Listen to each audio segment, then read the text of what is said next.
ఏంటో అందరికీ good morning అండి. పొద్దునైతే టీ అయితే పెట్టేసాననమాట. నూనె అయితే 1 కేజీ శనగ నూనె తెచ్చి కాగబెట్టి పక్కన పెట్టాననమాట. ఇంక ముగ్గురికైతే టీ అయితే పోసేసిన. పతిదేవుడికి, నాకు, మా అత్తయ్యకైతే. ఇక లైవ్‌లో అయితే మామిడికాయ పచ్చడి అయితే కలిపి పక్కన పెట్టుకున్నాం కదా! ఇంక ఆ పచ్చడి అయితే నైట్ అంతా అలా అయితే పెట్టి ఉప్పు, కారం, మెంతిపిండి, ఆవు పిండి, కొంచెం అల్లం కాదు వెల్లిపాయ పేస్టు మొత్తం కలిపి అయితే పక్కన పెట్టుకున్నాం కదా! ఇంక పొద్దున్నే మూత తీయగానే స్మెల్ అయితే సూపర్ ఉందనమాట. వాసన అయితే గుమాయించి కొడుతుంది. ఇక మొత్తానికైతే నోరు ఊరిపోతుందండి అట్ట కలుపుతుంటే నాకైతే. ఇంక మొత్తం అయితే అలా అయితే ఒకసారి అయితే కలదిప్పుకోవాలన్నమాట. ఇంక మొత్తం అయితే తిప్పేసినాక అయితే కేజీ నూనె అయితే వేడిపెట్టి చల్లార్చినాక దాంట్లో అయితే మొత్తం అయితే కలిపేసినాం అనమాట. కేజీన్నర నూనె పోయాల్సింది కేజీ నూనె అయితే పోసినాం.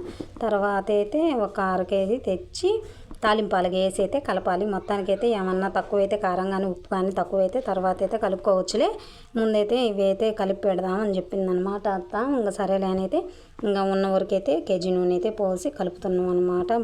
ముక్క బాగా పట్టింది కాబట్టి ఉప్పు కారం ఇంకా నూనె కూడా బాగా పట్టాలి కాబట్టి 1 గంట అయితే ఉంచినా కలుపుదాంలే అని చెప్పింది.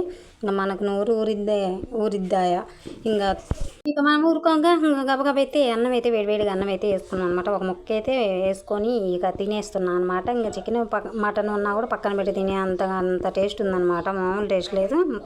ఇక వాయిస్ అయితే కొంచెం డిస్టర్బెన్స్ అయిందండి. ఎన్నిసార్లు వాయిస్ ఇచ్చినాం అనమాట, అన్నిసార్లు డిస్టర్బ్ చేశారు మా పిల్లలు అయితే.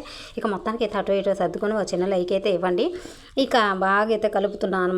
ఎర్రంగా చూడండి ఎలా ఉందో అయితే, ఎప్పుడెప్పుడు తిందామా అని అయితే ఉందనమాట. ఇంకా మొత్తానికి అయితే కాలిపోతుంది అన్న. ఇంకా గబగబా అయితే తింటున్నాను. మీరు కూడా తినేసేయండి, ఎలా ఉందో కామెంట్ అయితే చేసేయండి.